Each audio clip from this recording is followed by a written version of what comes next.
recommendation.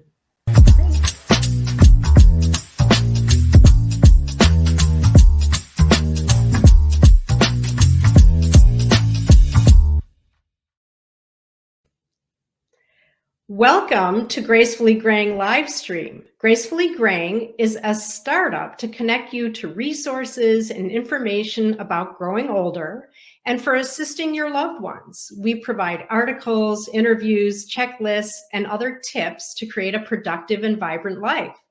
We also have many resources for people moving into later life stages and how they can be helped by those around them.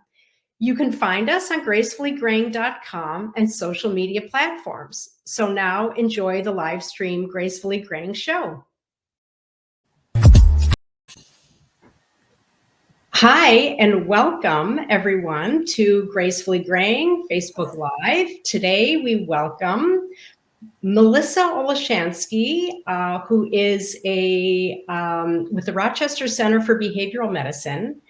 And Dr. O, as we call her, is a psychologist, certified and registered hatha yoga teacher, personal and executive life coach, and an adjunct professor of psychology. So welcome, Dr. O. Thank you. Thanks for having me today. Yeah, we're happy to have you. And we're going to be talking about promoting mental health from your 50s, 60s, 70s, 80s, and beyond, because I know that you work with a lot of people in all age groups.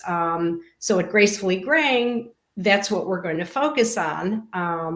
And I know that's kind of your specialty. So right. I am a licensed clinical health psychologist, and part of that is really promoting health. And I've worked with many different individuals across the lifespan, but as we're aging, it's even more important for us to be mindful of how we're navigating through life.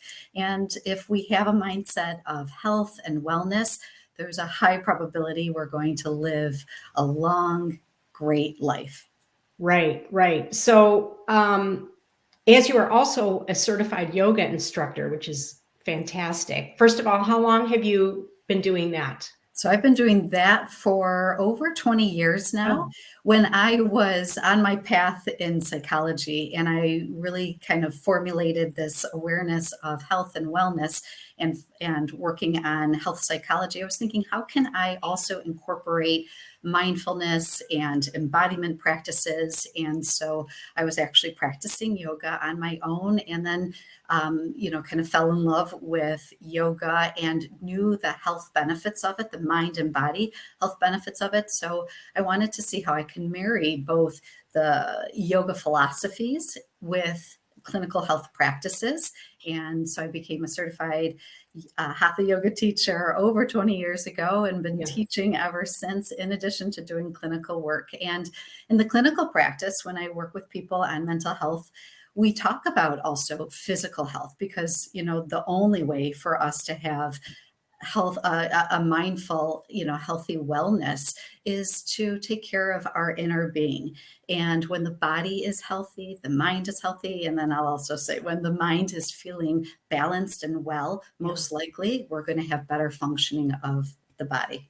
Right, right. So you've actually been doing yoga before it was actually really cool for you, right? So I'll share a little story, is that I started my yoga path watching videos because there was no yoga studios around. Right. I just happened to, actually, to be honest with you, I saw a show similar to this one on a local television show. I was in Indiana. My father was living in Indiana. I was visiting him, and I was just flipping through the channels, and it was like a PBS type of show, and they were talking about healthy aging and stress management. And then the person just started to do some yoga poses. So I got on the floor and I started to do that. So I went to the bookstore, bought some books on yoga, and then, even in my clinical studies and my PhD program, I wanted to actually focus on yoga and the impact on stress and coping and depression. And I couldn't even get an advisor at the school to support me on it because it was so new and nobody was doing any research on it. But I did finally find a chair for my dissertation. and I actually did my dissertation on the impact of yoga on mental health. And, but I did start studying through books and videos, and then Right. eventually, as we know now, yoga is like gas stations on the corner. We can find them at Exactly. So you different were way places. ahead of your time, obviously. I found a deep connection to it, and I truly, Mhm.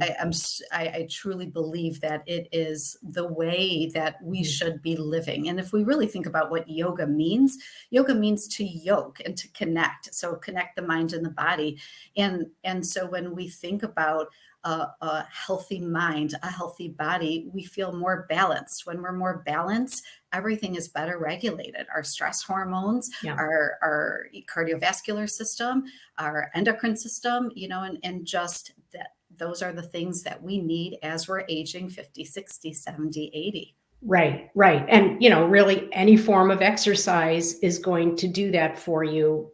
I mean, obviously, yoga maybe includes more mindfulness, Right, but right, right. so tell us the difference in the messaging that you give that you would give to someone in their 50s, say, versus someone in their 80s as advice in promoting their general mental health. So that's an interesting question, because when you say, what's the difference? Mhm. And really, if we Maybe there's no difference. Well, if we come from a mindset of wellness, and what is wellness? Now, granted, we might value things a little differently in our 50s and our 80s, and the research does show that over time we do shift in what we value. Maybe, and this is through kind of lifespan development. And if we looked at any of the psychology and developmental psychology, over the years, that there's different things that we value. 50s, it might be a little bit more about family still, and that nuclear Mhm. family, or not many people have grandchildren just yet, but they're maybe starting to get into that and valuing that. 80s, maybe starting to value more friendships and meaningful relationships, and or connections to extended family members. And so if we have a mindset, though, of growth and awareness, and the main thing that is similar with all those ages is having a sense of curiosity. And a lot of the research on aging right now really talks about being curious about people, being curious about things. And the more curious we are about the world around us and about people around us, we are intrigued and we're connected and we're integrated into that world, which Right, makes life right, meaningful, and right. we feel like it's purposeful.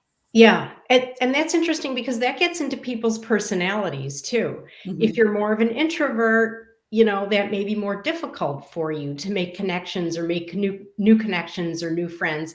If you are more of an extrovert, then that comes more easily to you. Right, So, right, and so, that's a little interesting too, as we look at introvert versus mhm, extrovert and mental health. yeah, The research does show that people that are more socially connected are actually gonna live longer, are gonna have a higher level of happiness factor if we rated, mhm, their level of contentment or happiness. But it doesn't mean that introverts can't achieve that, because they can right, do that through their own ways. Maybe it is actually just with one or two meaningful relationships, or maybe it's through a hobby that they're passionate about. mhm. If they feel it connected to something, that there's purpose for what they're engaged in, they can find just as much enrichment. Right. Yeah, that makes sense. I mean, you don't need a million best friends. You Mhm. need some great few close connections, Right. probably on a Right, day-to-day and the basis. research on friendships is starting to demonstrate that we have most of our friends in our 20s, and then as we age, as we were just Yeah. talking about, what's 50 to 80, what's the difference there is that we find more meaning in deeper connections, and we usually Mhm. see that we have less or fewer friends. Not that that's anything negative, it's just Yeah. that we value people that we have shared values with, and Mhm. that we feel that we can connect with, that boost us up, that support us. And sometimes just having a few of those friends feel more connected to us. Right. I guess I would say that's more quality, not quantity, Mhm. which applies to a lot of things in life, but Exactly. definitely to that. So, Some people experience more stress and anxiety as they age. Maybe some experience less because they're more comfortable or happier, or I don't know, financially more set, Mhm. or want to be with the people they want to be with, as opposed to maybe when you're younger. It could go either way. Sure. Um, so, like, what are some of the indications in day-to-day life? How should people maybe recognize that there might be a problem or address this? What's your thought on that? Right, great question. And it's going to be different for everybody because we all manage our days differently and we all have an internal dialogue, sometimes even an inner critic of how we view the world around us. And that could play a part in how we feel. And so you're talking a little bit about anxiety, and there's, kind of ways that we can see markers of anxiety, such as rapid heart rate or body temperature changing or butterflies in the tummy or a sense of nausea. And actually sometimes when people, especially 50s, 60s, start to see those symptoms, they actually might even think it might be a cardiovascular issue, Mhm. and they're having a heart attack. We actually see a lot of people go into the ER for those types of symptoms, rapid heart rate, but just to find out it's maybe more of a panic attack. Right. And then what are the triggers? Are the triggers, due to, kind of finances, or even thinking about like retirement and what am I going to do, after I retire from work, and what will be my role and my identity? Yeah. Or is it actually due to, something else? And so people, often come to a mental health practitioner in order to kind of sort through some of that stuff out. Mhm. Sometimes I just really work with my patients on normalizing their feelings and to let them know that some of these questions or wonderments in life are actually part of the aging process, and it's a healthy part of the aging process. Right. That's got to be very calming to people because they think that maybe they're in crisis, but you try to calm them down a little bit. Right, exactly, exactly, and Yeah. and, and I think a lot of people too find meaning in connecting with same age peers and sharing maybe similar stories, or hearing that that their friends also, or friends of friends, are also experiencing similar things, and just that sense of cohesiveness and understanding that we're not alone. That's another way to kind of normalize what's going on. Right. Right. So the tie-in between physical health and mental health, people can be athletic, they cannot be athletic, but how do you work with your patients when they're maybe not so athletic? Like, Right. you to say to them, well, you should really start to do yoga. Like, you're not probably going to become a fantastic tennis player or skier at this point, but or you never know. But how do you what do you say to people? How Right, do you so help them in that way? that's a great question, and I'm smiling because you're recommending yoga, but actually, I have a husband who all these years sees me do yoga, and he still won't take a yoga class with me. Okay. So the point Mhm. here is, let's do something that Mhm. works for us. And, exercise actually, it might not even be in the cards for certain people. What I like Right. to call, healthy ways of living is, let's move. Let's just move our bodies. And so, Walking. right. So Yeah. walking, I was just actually talking to somebody yesterday about, what about just vacuuming, the house, that's Oh. movement in the house, right? Mhm. Sometimes we Mhm. don't even think about the gardening as part of our Right. movement.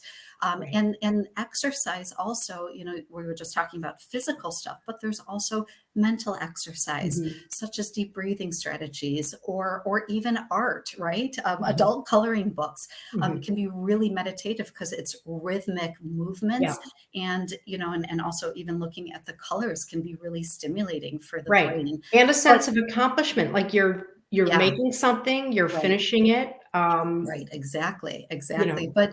But the key here is, I want to kind of focus on movement, because Mhm. as we age, we really do need to move the body, because when we move, oxygen then moves throughout the body, and we really need actually oxygen to get to the brain, because the brain, if it's depleted, unfortunately, it could cause a risk for us to have a stroke or other maybe Yeah. cognitive impairments. So we need the brain to be oxygenated so we can be focused and alert and awake and feel Yeah. that, we're able to function the way that we want. And so I'd love to just encourage people to think about, well, what is movement, right? Mhm. It could be yoga, it could be, and especially in the pandemic, right? It could be just a video, YouTube video, or even something we can rent from the library because they have a lot of great resources Right. there too. But I'd like people to be creative. It's a little cold outside right now here in Michigan, but walking. If we can get a partner to walk, a friend Mhm. to walk with us, wow, now we're in nature, now we're connecting with a friend and we're moving our body. So all the different Yeah. ingredients we need for healthy aging. Yeah. Yeah. That's great. That's great. So I know one of your mantras is to stay present, and also today is a great day to be alive, right? Correct, So correct. tell us, of course, this is important, but This tell is us why this is so so a important. couple different things here. Staying present. Let's just think about this. And actually, Lori, I see you, seated in a chair right now. So I'm going to invite you. I'll invite anybody who's watching this to try Mhm. this with me. Feel your feet grounded on the floor. So kind of just push the toes down and then now soften them. And then push the toes down a little bit more and then soften them. And then sit up a little taller Mhm. and then feel the feet grounded. And at this moment, just in this quick moment, we just grounded our feet and we're now present in this moment. Mhm. And sometimes there's so much chaos that's going on and overwhelmness, whether it's, we have to go to a doctor's appointment and they give us some feedback that feels overwhelming for us, or the kids or the grandkids are saying something or need our attention, or even if we're having a happy moment, but it feels very stimulating and overwhelming. And we want to be present. So we ground the feet. We ground the feet to give us a sense of kind of rooting, like a tree is strong and rooted in the earth, so we can be in the moment and actually observe what's going on. When we're in the present moment, we think more clearly, we're more Mhm. focused, and then we can show up and be our best selves versus being distracted or overwhelmed or all those other things that might interfere with our cognitive processing and the way that we want to present ourselves. Yeah. So that's what I mean about being present. It's a beautiful way. We were just talking about anxiety symptoms, rapid heart rate, or things like that. If I had a rapid heart rate, if I ground my feet, it gives me just enough moment and time that I can breathe and I can say, I'm just in my office, I'm just Right. talking to Lori. It's Right. okay. Versus Right. versus sometimes we get so fixated on the symptoms of what's going on in the body that we lose sight that we're safe and that we're okay. So Right. grounding and being present, that's how we can maybe navigate through life in a really mindful way. And so we can show up the way that we want to.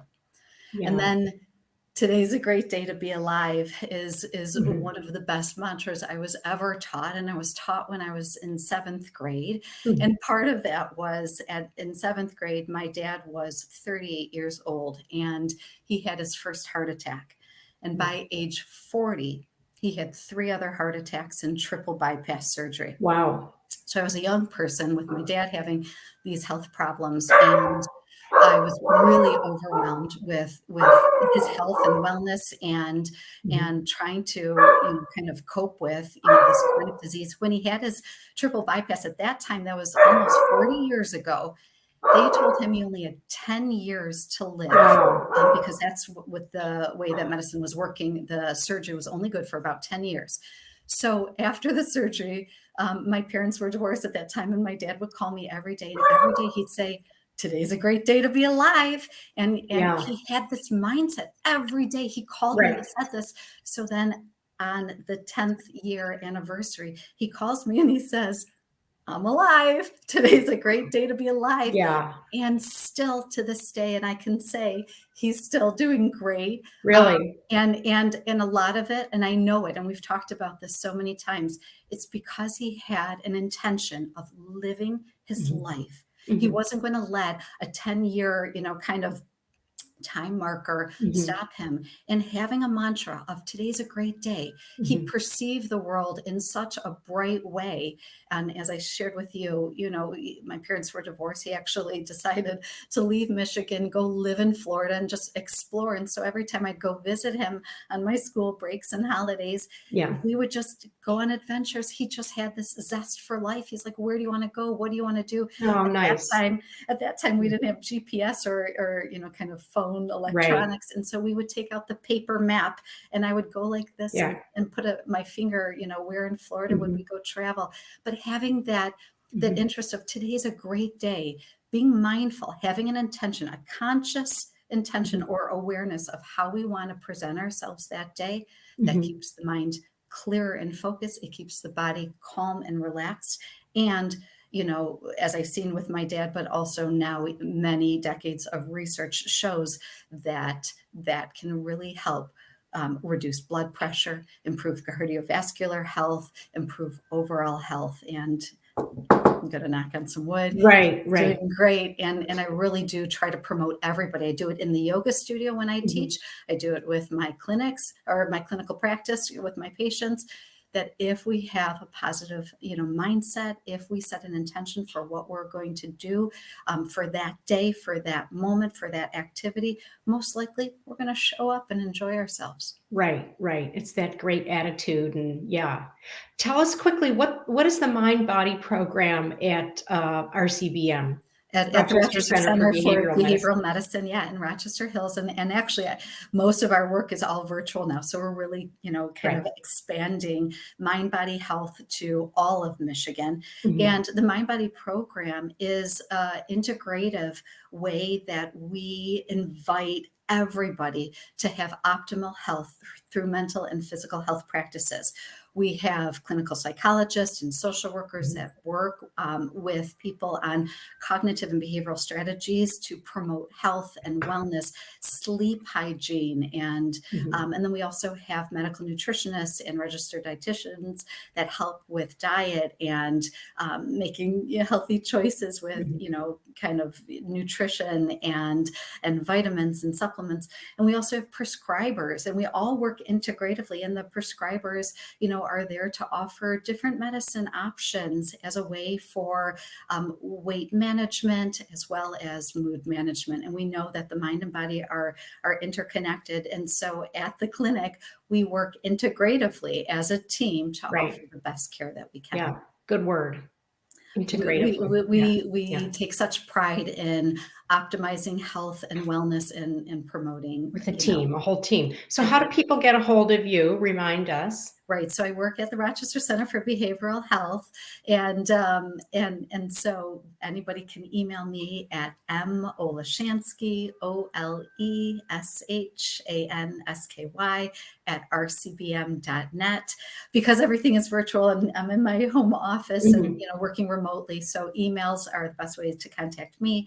But to make appointments, to register as a new patient, we have a beautiful website. They could jump online. Everything's private and Mhm. confidential. They can register as a new patient there or contact the office. We do have, our wonderful staff that's working Yeah. there and taking phone calls there too.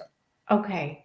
Well, thanks. You've You're really shed the welcome. light on a lot of important information today. We really loved having you. We'd love to have you back. I'm sure we could keep I talking. can talk about anything you Yeah. want. It's been a pleasure, Lori, and Yeah. I You're just want great. everybody to feel good Yeah. and enjoy life. Yeah. Such a good mantra. That's Thank great. you. Thanks. So thank you. And we thank you to our viewers for joining us on this program. And you can find us at gracefullygraying.com and also on all social media platforms. So for now, thanks and thank you again.